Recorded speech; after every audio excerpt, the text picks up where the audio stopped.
ஆனா இன்னைக்கு என்ன நம்ம நிலைமை? திருத்தணி, அதாவது அதிகமான போதை பழக்கம் இருக்கக்கூடிய ஊர் திருத்தணியும் திருவள்ளூர் மாவட்டம். ஏன்னா பார்டர்ல இருக்கு.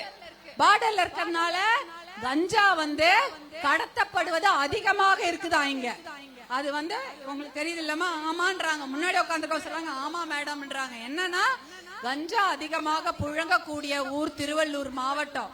ஏன்னா நுழைவாயில் கேட்டு திருவள்ளூர் மாவட்டம் திருத்தணிலாம் தான். அந்த பக்கத்து மாநிலத்திலிருந்து கஞ்சாவை கொண்டு வந்து இங்க விக்கிறாங்க. எவ்வளவு லட்சம் வருது தெரியுங்களா? 11 லட்சம்.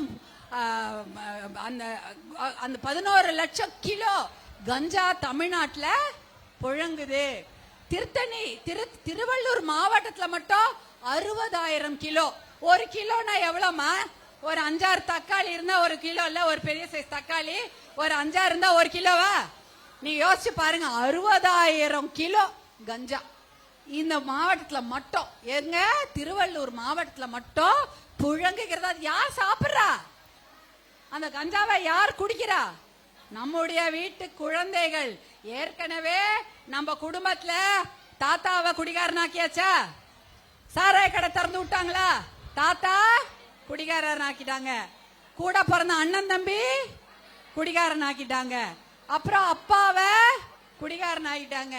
கட்டின வீட்டுக்காரங்கள அவங்களையும் குடிகார ஆக்கியாச்சு. புள்ள அவ்வளவுதான். பேர எல்லாமே பெரிய 80 வயசானாலும் போய் குடிக்கிறாங்க. 8-10 வயசானாலும் போய் குடிக்கிறாங்க. இப்ப என்ன ஆயிடுச்சு? கஞ்சா பழக்கத்துக்கும் அடிமையாக்கிட்டாங்க. அதுதான் இன்றைக்கு நடக்கிறது.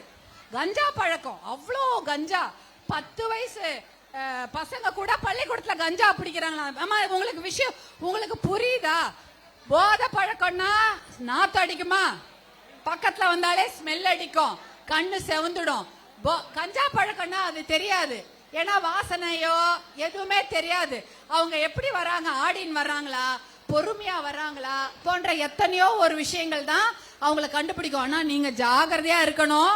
உங்க வீட்டு பிள்ளைங்க கஞ்சா பிடிக்கும் பழக்கம் இருந்தா உடனே அதை நிறுத்தி ஆகணும். வேற வழியே கிடையாது. ஏன்னா அது அவங்களுக்கு மட்டும் பாதிப்பு இல்ல, கூட இருக்கிற குடும்பத்தாருக்கும் பாதிப்பு.